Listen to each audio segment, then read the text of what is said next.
Hello and welcome to a new episode of Crystal Ballers.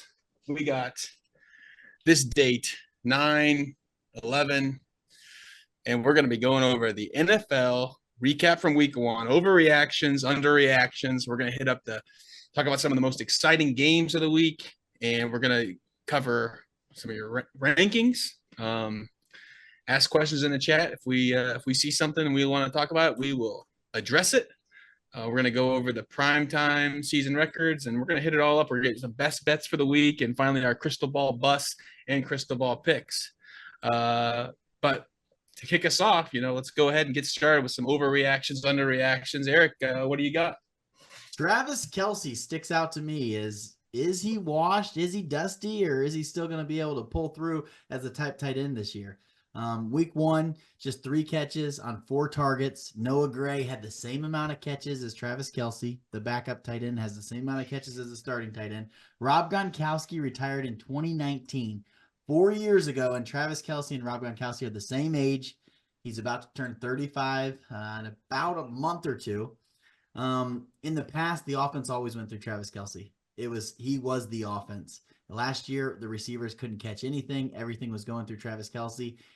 But now the receivers are more of the focal point, and they're catching some balls. Rashee Rice is the target leader in town. 9 targets this week. Xavier Worthy looks like he could be the rookie of the year with 1 rushing touchdown, 1 receiving touchdown, and he should have had 2 receiving touchdowns.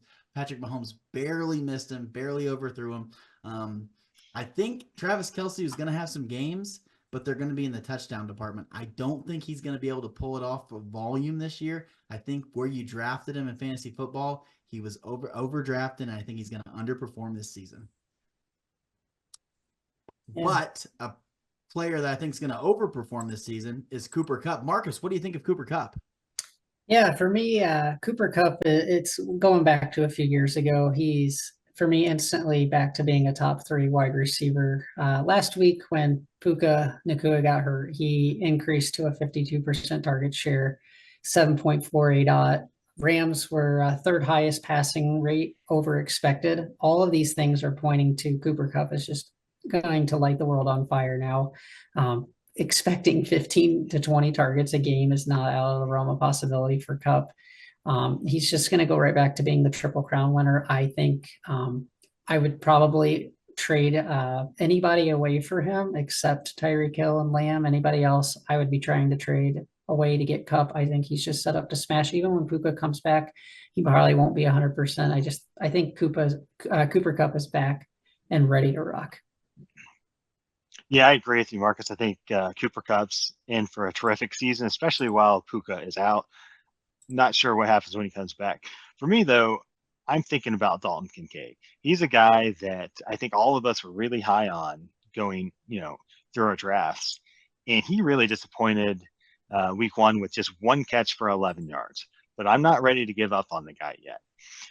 In this game, Josh Allen only attempted 23 passes. Last year, he attempted 34 per game on average. Also, Dalton Kincaid played 84% of the snaps. We only saw numbers from him that high as far as snap share goes while Dawson Knox was out. So when he's playing this number of snaps, he's producing. So that's why I have confidence in Kincaid. And if you need anything else, Travis Kelce in 2018, week 1 catch, 6 yards. He ended the season with 103 catches for 1,300 yards. I hope you're right about that. I have a lot of Dalton Kincaid. The guy who really jumped out to me was Joe Mixon in his performance in week 1. He had 33 touches, more than 150 yards, and he didn't have any big runs. I mean, he just consistently was knocking out 5-6 yards every time he got it. And he's not competing with anybody for touches. He got the load, as you can tell with the 33 carries. We know from past years he's also he's a capable pass catcher. We didn't see a whole lot of that Sunday, but he has that capability, and we could tell with Cincy that they were really missing him. Yeah, I think if you got Joe Mixon, you got a real deal in the draft because he looks like a monster bow cow for Houston. Hey fellas, just gonna chime in here, a little chimaroo from the back line. But with Nakua out, do we like anyone else on that Rams roster? I mean, obviously Kupp's going to get the bulk of the workload, but is anybody else you guys are thinking? I think Tyler Johnson's interesting. He had that really nice, like 50-something yard catch. So in a couple deep leagues, I added him this week because surely they're going to, utilize somebody else, and he at least seems talented enough to kind of handle that number 2 role. No, that sounds good. And I like Toby Parkinson as well, the tight end. He got a little bit of volume, and I think he'll get a little more targets now with more targets to go around if Cooper Kupp does not hog all of the targets. And I burnt through some valuable fab on Demarcus Robinson as well. He had a good run last season, and I think he could benefit from. I did it as well. Situation. I second that. And if you look back at some of the stats from the previous week, I think Stafford had the most passing attempts, 49. If that sounds right to everybody, I think Lamar was up there. Yeah, too, but obviously they're going to throw the ball. So. And so that's an interesting game that I've been keeping that I'm really looking forward to watching, because so on the other side of the ball you have the Arizona Cardinals, where we had a lot of disappointments with McBride and Harrison and even Tyler didn't look good either. So I'm looking forward to seeing how they bounce back. And both these teams lost close games last week, and one of them's going to have to fall to 0-2. So it's also an important real life game as well. Is there any other interesting games that you guys are looking forward to, Eric? Yeah, I mean, the Bills are going up against the Dolphins. I think this is going to be one of the most exciting games of the week. Josh Allen looked like an absolute monster. 2 rushing touchdowns, 2 passing touchdowns. I want to see how Dalton Kincaid bounces back, because I got a lot of Dalton Kincaid, and I'm not ready to quite hit the panic button there. I want to see a bounce back. Keon Coleman, the rookie, 4 catches, 51 yards. I thought that was pretty good. I tip of the cap to the guy. I kind of had him as underperforming this year, and he's getting some targets, so it's good to see that. And James Cook to look really good. 19 rush attempts, 3 catches.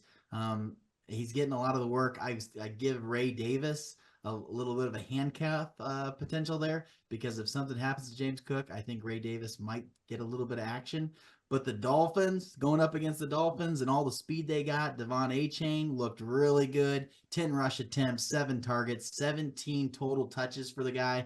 That's better than he was getting last year. So if he sticks with that volume, he could be really good this year. I know he's got a little bit of an injury now, but if he plays, I think, he's always dangerous when he gets the ball. And Tyreek gets arrested on the way to the stadium. This game's at home as well. I think maybe the police had odds on the other team, and the only way they could win is if they got Tyreek out of the game. Maybe that's the case, but he blew up 29 DraftKings points. I think that whenever you're going against Tyreek Hill, it's exciting to watch. I would say this is probably the most exciting game of the week for me to watch. But Marcus, what do you want to see this week? What game stands out to you? Yeah, for me, it's going to be Bengals Chiefs, that 4:30 slot on Sunday. I want to see the best QB alive, Mahomes, at the place that people were starting to call Burrowhead. I want to see if the Bengals, if week 1 was a mirage and that's not really them, or if the Bengals are going to be toast this year.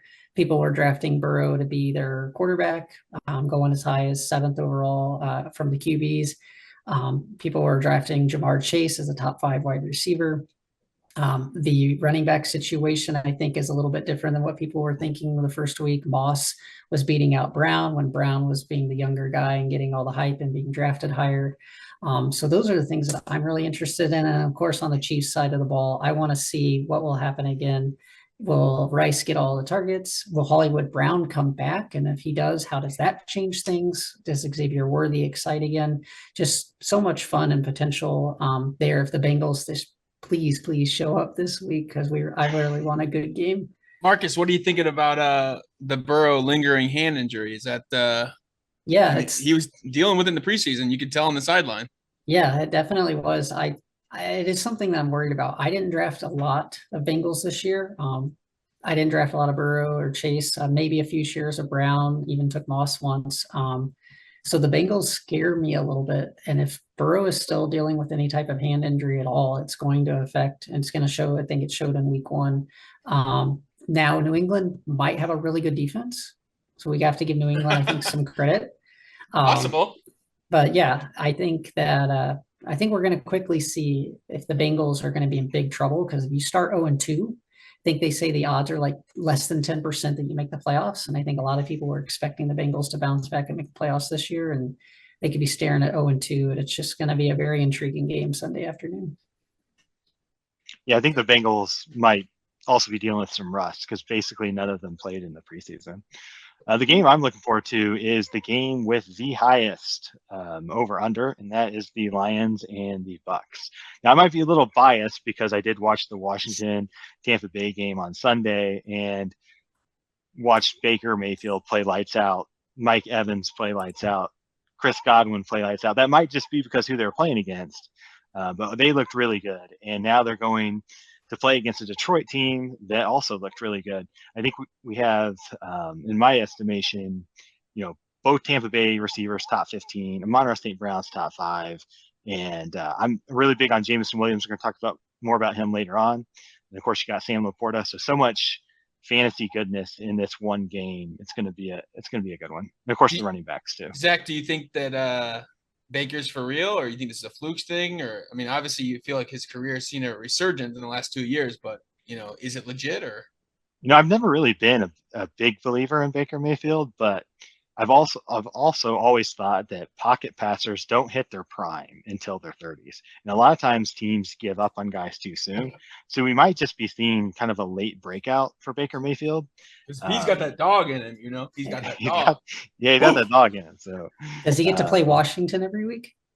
That would certainly help. I think that would probably put him in the MVP race. Whoever plays Washington has that dog in them. That seems to be Daniel that way. Jones. Except Daniel Jones, so I don't know about him. Honestly, the same with whoever plays the Panthers too. Whoever plays the Panthers, the Saints look like one of the best teams all time this weekend. Exactly. All right, so let's move on to something that we haven't done yet on this show, and that is looking at weekly rankings. So let's take a look at how this looks. Take a look. All right. Zach, is there somebody standing out for you? So, well, first we're going to take a look at quarterbacks. And I believe Eric is pretty low on Joe Burrow, who we've kind of talked about. What do you got for us on Joe Burrow, Eric? Yeah, I want no part of Joe Burrow. I did not draft him in seasonal leagues. I don't have him in dynasty leagues anymore. He's moving way down my dynasty rankings, way down my regular rankings, definitely down my weekly rankings. They looked absolutely terrible last week, 164 passing yards. They have no rushing game. So the offense has to go through Joe Burrow. He's a little banged up. Chase wasn't playing in the beginning. It was just, I don't think they quite have the cohesion. So I'm not ready to, bet on Joe Burrow or put him in my starting lineup until he at least proves it to me for a week. So right now he's on the bench. He's going to stay there. He's not somebody that I want to be starting. I have him where I got my rankings, but I will not be moving him up until he proves to me that he deserves to be moved up, because I believe he only had about 8 fantasy points in DraftKings last week, and that's nobody you want to have in your quarterback spot. Yeah, that's pretty brutal. I'm curious, though. You say you're moving him down in Dynasty. Is that all because of the hand injury, or is that something else? Well, there's just a lot of good quarterbacks. I mean, a lot of these rookie quarterbacks look really good. A lot of the quarterbacks last year look pretty good. And for me, the quarterbacks I want to have in Dynasty usually have a little more mobility than he has, because I think they have a little more upside. For him to hit his peak, he needs to have a 4 or 5 touchdown game. And we've seen these younger quarterbacks, they have a 2 rushing touchdown game, and they've already passed him. So I look more towards the Konami code type quarterbacks than a Joe Burrow. Yeah, I think with the injuries Burrow's had, running the football is kind of out of his game now. All right, so let's take a look at running backs. Marcus, I believe you are pretty high on Jordan Mason. Yeah. What are you thinking there? Yeah, I think he's a borderline top 5 running back this week, assuming Chris McCaffrey does not suit up for week 2, which it sounds like they are going to probably keep him out of the game. If we saw what he did on Monday night, they use him just like CMC. He crushed in what was supposed to be a difficult matchup against the Jets. He should have really had multiple touchdowns in that game, so it could have been even better. If anybody went out and used a bunch of fab on him, or just happened to have a high waiver priority and got Jordan Mason, in my opinion, you're going to have, like I said, a borderline top 5 running back. He's just, I think, set up to do really well in that offense. And people might be starting to think, how great is Christian McCaffrey? I'm probably going a little too far there, but I just think that Jordan Mason is just going to do this all over again, barring anything crazy where San Fran is trailing by multiple scores, which I don't think is going to happen. I think game script, everything is going to be set up for Jordan Mason to have maybe 150 total yards and multiple touchdowns like he could have easily had on a Monday night. And Marcus, do you think this Well- might be because of like the Madden curse with Christian McCaffrey on the cover? They say now he's injured right away week 1. Jordan Mason came out that he said he knew he was starting since Friday, but all the rest of us did not know that, but somehow they knew that. What do you think about the Madden curse? Is that playing out? Yeah. I don't know if I can believe it or not, because it does sound like McCaffrey will eventually play. They said if it was a playoff game, he would have been out there, which then makes me But think, can you like, trust anything they say at this yeah, point? probably not, right? To me, their playoffs don't start till January. So do they keep him out till January? I doubt it. We have heard about what have they been calling it, Achilles tendonitis. I feel like if you're a running back that's a little bit older, you probably need your Achilles. So I don't know if that's all. These are all very negative signs, I think, for McCaffrey. Hopefully you backed him up and handcuffed him with Jordan Mason. If you're a McCaffrey owner or didn't have Mason, you were probably feeling a little bamboozled. I feel a little bad for Jordan Mason because in the post-game interview on the field, he was like, hey, I knew I was starting since Friday. And then he had to retract that. I'm assuming the coaches, staff, everybody told him, like, you can't say stuff like that. So in the post-game interview, asked him the same question. He's like, man, I just don't like talking to the media because of this stuff like this. Yeah, you So can say some of those things. I feel bad for Jordan because he just had a career night, and then he's got this thing that kind of cloud hovering over his head now of like, what am I allowed to say and can't say? So, Well, he should have just referred to Marshawn Lynch and did the old "I'm only here so don't get fined." that's what he tried to do in the actual press game or post game press conference. So just kind of feel bad for him. Yeah, I certainly agree, and I definitely hope you're right about Jordan Mason as somebody who had him backing up McCaffrey in our primary league. Smart move. Yeah. I will say even Christian McCaffrey did not touch the ball 29 times in the game last year, all the way until the Super Bowl. So Jordan Mason's got exceptional usage Monday night, and I'm hoping that means they're not afraid to run him into the ground because McCaffrey's coming back. That's exactly what I think is going to happen. Is week 3 Mason's against the gonna get it. Rams. I think that's a pretty sweet spot for McCaffrey coming back, but we'll see. Going back to running back rankings, Marty, I think you had another guy that you're pretty big on this week. Well, it's actually not that big on. Sorry. It's H-Man. Nothing I against mixed up with H-Man, Henry. but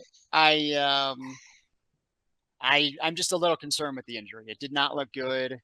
He hasn't practiced all week, and I think there's a pretty decent chance that he doesn't even suit up for the game. But if he does, I'm just very skeptical that he's going to get his full allotment of touches. Like we said earlier, he got 17 last week. I just don't see that happening this week on a short week after an injury. I'm just concerned there. Are you concerned about the entire running game in Miami? If Achane doesn't play, will you want somebody else? Or Don't they have a whole slew of guys in there? Yeah, it could be Jalen Wright's. Yes, it could. If Achane I like Jalen Wright. He's an explosive runner, and I also think that Mostert could come back. I mean, well, he's been ruled out, I think, right? Oh, he has been ruled out. Okay, so then it's. I saw that today. Wright's backfield to lose then. And what about Jeff Wilson? Jeff Wilson got some carries last week. So I really hope we see if Achane's out. I do hope we see some Jalen Wright because he's definitely a fun player, and that could be entertaining. For me, I'm going back to my must-watch game of the week. Looking at wide receiver rankings here, and I'm really big on Jameson Williams. He had his breakout game Sunday night with 134 yards, and that was on 9 targets and 85% snaps. Even without that 52-yard touchdown that he had, he still would have had 82 total yards and good for a little over 10 fantasy points in like Yahoo standard leagues. So I think he is here to stay. And one player that I compare him to talent-wise and situation-wise is Jalen Waddle. He's really fast and dynamic, playing across from, an elite number one guy in Amon-Ra St. Brown. So I think I'd like to see, a few more weeks like this before I move him all the way up to where I have Jalen Waddle. But I think, in a league where you're starting 3 wide receivers, I'm going to try to get Jameson Williams in there. All right. Well, I like that. Moving on now to looking at some of our primetime game pick'em. Taking a look back at last week, Eric and Zach starting out strong with a perfect 4-0. I wouldn't say there was any upsets last week, so maybe not too bold. Marty 3-1. I tried to take a little bit more of a bold approach going with the Jets and the Packers. They didn't come through for me, so starting off a little behind at 2-2. But moving on to the primetime games, we just talked about it Thursday night, Bills and Dolphins. For me, I'm going to take the Bills. Who do you guys got? Well, I'm taking the Bills too. Just do not trust the Dolphins against any sort of confident team. Yeah, for me, the Bills might have a real-life superhero on the team with Josh Allen at quarterback, but the Miami Dolphins have the unarrestable Tyreek Hill. The police tried to rig the last game and arrest him. This game's at home. They might try it again. So, Jason, cue the music. Akon, locked up, can't let me out. I don't know if I can do it that quick, the audio part at least. Up. Okay, I'm taking Miami Dolphins and Tyreek Hill over the Bills. I don't normally pick them, but I'm going to be with Eric on this one too. I think everyone. I am way bigger on Tua than most people. That team, until I think otherwise, they're going to just roll over people. Funny enough, the Dolphins are the favorites. Yeah. I did see that. Very interesting. Marty, do you have a different opinion on this game?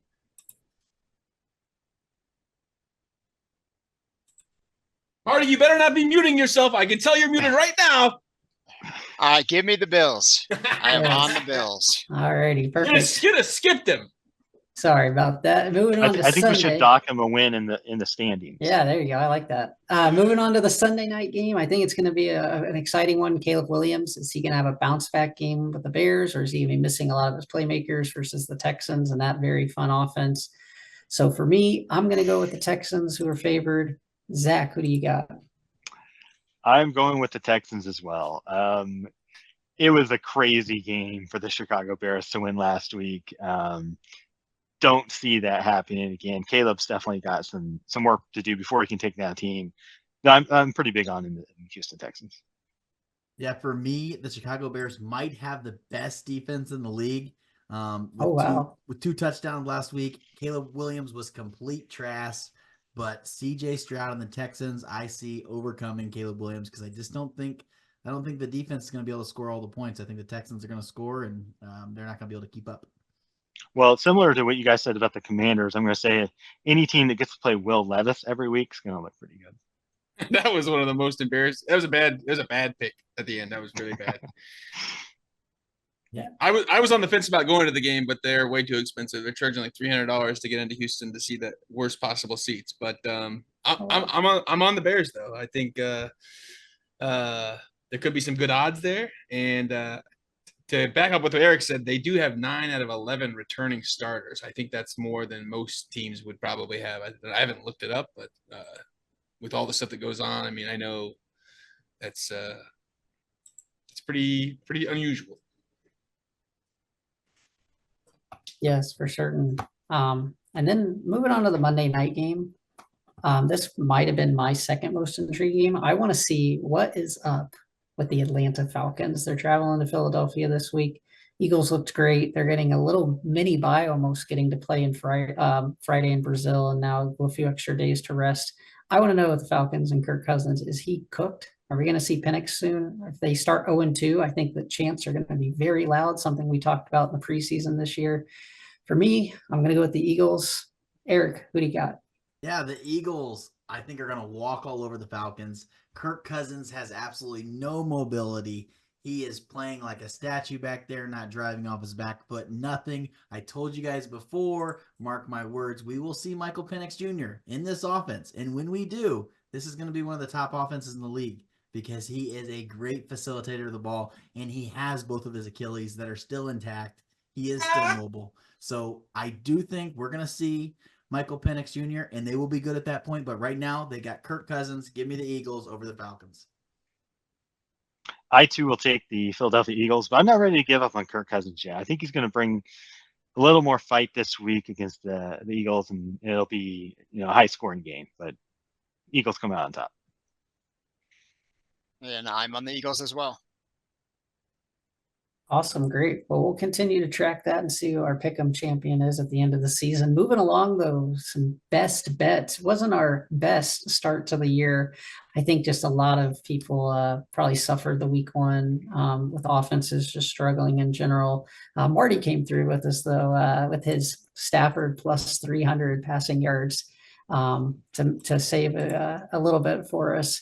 But moving on to this week, taking a look at all the bets, something that stuck out to me is Jaden Daniels, anytime touchdown over on FanDuel is minus 105, basically 50-50 if they're going to say Jaden Daniels is going to have a rushing touchdown. The Giants are bad at giving up rushing touchdowns for the last year, even the first game this year. He had 2 rushing touchdowns in garbage time last week. I think Jaden Daniels is set up for a very big week. And I like the odds of him having basically a 50-50 shot to get into the end zone. I just think he'll either get one in at the goal line, or he might be inside the red zone, make a play with his legs, and start to put the league on notice. So for me, Jaden Daniels, anytime touchdown, minus 105, book it. And I don't see any reason why you couldn't have like a 75-yard touchdown either. He easily could against the Giants. Yeah, I'm all for it. For me, I'm actually going to place a bet against CJ Stroud. I think he'll have a good real life day. I think the Texans will win this game relatively easy. And like Eric mentioned earlier, the Bears do have a great defense, but the problem is that their offense is not very good. And I don't expect them. I expect the Texans to control the game. And so my bet is going to be that Stroud does not get more than 254.5 yards. I found that at plus 135 on DraftKings Sportsbook. I just don't think it's going to be necessary for him to throw the ball enough to get to that amount of yards. I think we're going to see Joe Mixon pounding the ball all day. I looked through all the bets, and I think the best bet of the week is Cooper Kupp over 7.5 catches. He had 21 targets last week, 14 catches, and that's with Puka Nacua in part of the game. Puka Nacua is now out. He's got a sprained PCL. He's on injured reserve. He's going to be out for at least 4 weeks. I would expect him to be out even longer than that. So I don't see a world where Cooper Kupp does not hit the over on 7.5 catches. So let's smash the over and make some money. Vegas will probably set the over next week at 9.5, and let's smash it again. And then the offense runs through Cooper Kupp. Let's keep it up. Let's make the bet. You say you don't see a world where he doesn't get at least 8 catches. What about the world where Dalton Kincaid only got 1? I don't see a world in this new world, in this realm we're in, where the offense goes through Cooper Kupp. Okay, last week the offense was supposed to go through Dalton Kincaid. It did not. It's not gonna. It looks like it's all over the place. It's Josh Allen, Superman, stealing touchdowns. He's getting to whoever's open, but he wasn't looking for his tight end. Cooper Kupp's gonna get all the targets. Matthew Stafford is not rushing for 2 touchdowns. Okay, he's not going to take those rush attempts out of the offense. He is the check down machine. They run screens to Cooper Kupp. He's going to get his catches. I don't see a world now where Cooper Kupp does not hit the smash button. No, I agree. I think that's a really good bet. He's going Plus back money. to 2021 usage. Yeah, exactly. My best bet of the week is going back to that Atlanta Falcons offense. Kyle Pitts, 50 or more yards at plus 165 on DraftKings. Kyle Pitts is a little disappointing. He's one of my breakout players this season. Only had 28 yards last week. 3 targets, 3 catches. He did get in the end zone. But for me, I'm thinking Kirk Cousins can't play any worse than he did last week. He's only going to get better. I think, hasn't played since the middle of last year on a new team. It's going to take some time. And last week against the Steelers, it was more of a slugfest, whereas the Eagles are going to score a lot of points in this game, and Kirk Cousins is going to have to swing it in order to keep up. So I feel good about Kyle Pitts this week. All right, so now let's move on to our crystal ball bust picks of the week. So we're going to let Marcus take this one first. Who you got? Yeah, for me, it's going to be an entire team. Jacksonville Jaguars offense will be shut down this week by the Cleveland Browns. Trevor Lawrence is going to be in, I think, for a rough day. Dak only threw for, I think, around 170 yards last week. He had one passing touchdown. Dak did actually look good, but didn't really do much. I don't think Trevor Lawrence looked very good in week one, and I don't think he's going to really do much either against this Cleveland defense. Might also be a little bit angry after how the offense performed for them last week.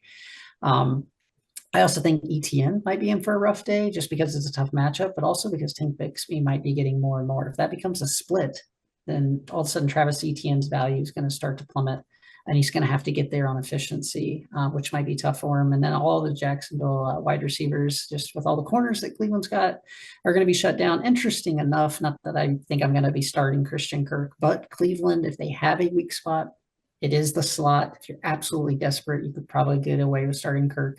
But just in general, for me, the entire Jacksonville offense is going to be a bust this week. And mine is, I'm going back to Stroud again. I hate to talk about him again, but I stumbled upon that bet after I already wrote him in as my bust. Like I said, a lot of owners of Stroud probably don't have another option, and they're going to start him anyway. And he may end up okay, but I have him outside my top 10 this week. I just think he's going to be leaving fantasy owners wanting a little bit more. And Derrick Henry is my crystal ball bust of the week. I am smashing the panic button on him after seeing last week 46 rushing yards on 13 attempts. We drafted this guy to be a bell cow. He's going in the second round of drafts. He is not paying off from what we've seen in week one. He used to get there on efficiency. He used to get there on a volume. He's not getting the volume. He had 11.5 fantasy points in DraftKings, getting 1 touchdown. If he has a game with 0 touchdowns, he's really, really having a crappy week. He had 0 catches in the passing game. He was getting passing game work before in the last couple of years. He's getting none now. Justice Hill gets 8 targets and 6 catches. So, other running backs on the team are kind of stealing some of his workload. And then John Harbaugh comes out and says it. He says, we didn't bring Derrick Henry in to get 30 carries a game.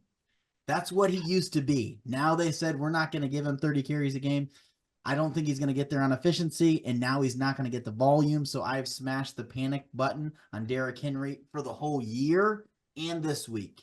But another player that stands out to me that I kind of like, that I mentioned earlier, is going to be like the offensive rookie of the year, is Xavier Worthy. Zach, what do you think of Xavier Worthy? Xavier Worthy is my crystal ball bust of the week. I think he's an exceptionally talented player, and I think he takes this Chiefs offense to a new dynamic level. However, last week, he had a huge game, 2 touchdowns, like our very own Marcus Zerlino predicted. Well done. However, taking a closer look at that, he only had 3 total touches and 3 targets, and that turned into 2 touchdowns. And one of those touchdowns, the 35-yard touchdown, was a play where Marlon Humphrey thought that he had help behind him, so he let him pass by him. He some sort of miscommunication on defense led to busted coverage. Xavier Worthy got an easy 35-yard touchdown, a catch that literally any wide receiver in the NFL would have made. So yes, that counts for fantasy points, but I don't really factor that in going forward. So I feel like he got a little lucky to get that fantasy output this week. A guy that maybe if you're desperate you can start, but he's ranked as wide receiver 3. I think that's really risky. Easily could have had like 3 fantasy points last week. And let's go back to Derrick Henry for a little bit. And I think now is a great time to also transition to our crystal ball picks of the week, because I'm on the complete opposite side of the fence on Derrick Henry. And I think he's going to bounce back in a big way this week. So last week, the game script was completely against him. The Ravens were playing from behind the whole time, and their third down back is Justice Hill. So he was out there catching all the dump offs, and that's what they were doing in the fourth quarter. We barely saw Derrick Henry. I think this week it's going to be the complete opposite. They're going to completely control the game against the Raiders, and we're going to see a much larger dose of Derrick Henry. And they're going up against the team that J.K. Dobbins last week had 135 yards and a touchdown on just 10 carries. And I think Henry, I don't expect that from Henry. I don't think he's going to rip off any big runs here, but I also think he's got a pretty decent chance to score 2 touchdowns. And for just 1 touchdown, he is at minus 180. on DraftKings Sportsbook for 1 touchdown. So like that's a decent floor for me. I'm with Lucky Marty Eric. on that one. I'm Yeah, with I'm siding Marty with as Marty well. over Eric as well. I think Sorry. Eric might So, regret that one. So the panic button has been smashed in my department. I've I got don't some think you- Derrick Henry, so I hope you're right, Marty. I don't think you can smash it until they play the Raiders. Fair Then enough. you can smash it. If Time you will tell. if he doesn't Yeah, do good this week, you can smash it. If Yeah, washed if up actually- J.K. Dobbins can do it. And I will say, though, I will be very concerned about Derrick Henry if the Ravens control the game and we still don't see much Derrick Henry and he still has a bad game. Then, like, if he's not going to perform in this game, I don't think he's going to perform at all. If he can't perform against the Raiders, I think he's done. Who will have more fantasy points, Derrick Henry or Brock Bowers? Brock Bowers did have a good week 1. Straight up for me, that'd be Derrick number Derrick Henry, 3. like times Running 3. back. Yeah. Well, times 2. Give me times 2. We'll check back on this next week. How about the crystal ball picks of the week? Yeah, how about Yeah, Eric. who do we like? Marty likes I Henry. Who do you like, Eric? I'm tossing to Well- Marcus. I'll go first. Yeah, let's go, Marcus. Yeah, for me, I've already mentioned it in my best bets. For me, it's Jaden Daniels. I'll keep it short and sweet. I think he puts the league on notice with 4 total touchdowns against the Giants, and maybe even starts to say, hey, Philly, I might be coming for you for this division, Dallas too. Because I don't think Philly and Dallas is as strong as they let on in week 1. So I think this is Jaden Daniels starting it out. And is my crystal ball pick of the week. 4 touchdowns. That's what we're gonna go with, Marcus. Yeah. 4. 4 total touchdowns. Or Between I- passing and rushing. I drafted him as my backup quarterback in 4 leagues, so I guess I should be starting him. 4 touchdowns. I want that. Stolen from me. It doesn't get easier than the Giants. You know, as somebody who's been an optimistic Washington fan for going on 20 years, I'm a bit skeptical of that, but I sure hope it happens. My crystal ball pick is Jamar Chase. I think the Bengals, they missed so much time in the offseason, so much preseason action as well. I think it's just going to take them a week or 2 to get things figured out.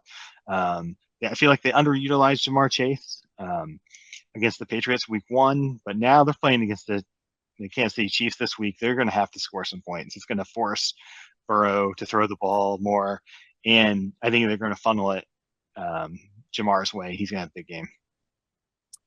For me, there's a player that stands out in week 1, and he only had 9 completions. And when a quarterback only has 9 completions, you think, man, this guy's probably trash. But he ends up being a top 5 quarterback. Anthony Richardson, number 5 quarterback on the week, gets there with complete efficiency, hits deep ball after deep ball, rushing touchdown. I see him hopefully having no games the rest of this year with less than 9 completions, as long as he can stay healthy. So this might be his floor. Like, we knew he had real high ceiling potential. So if he can get to number 5 with only 9 completions, just imagine if he had 20 completions. We could see a real outlier, maybe consistency of being a top 5 quarterback from him over and over again. I will say we're moving on to week 2. We waited, we prepped for this, we prepped for the fantasy season. The fantasy season is here. We just finished week 1. I think it's in the books. We got to look ahead and just, give credit to the fantasy gods to keep these players healthy and uninjured, because things like that can just change the fantasy football season. Jason, what do we need to do to look forward to week 2? To look forward to week 2. I actually thought of this while we were doing it, guys. I think what we should do is I should give like a bonus to the one I think is most accurate. So this week I'm gonna give my double ball to Anthony Richardson for the crystal ball pick, and I'm gonna give my my double ball bust to. It's tough, but I got to go with Zach, and I'm going to go with Xavier Worthy. So the double balls, they're up. But a reminder to everybody, hopefully this helps you for this week in fantasy. If you like what you see, smash that like button. Let's do it. Thanks for watching, and enjoy this exit video. Thanks, guys.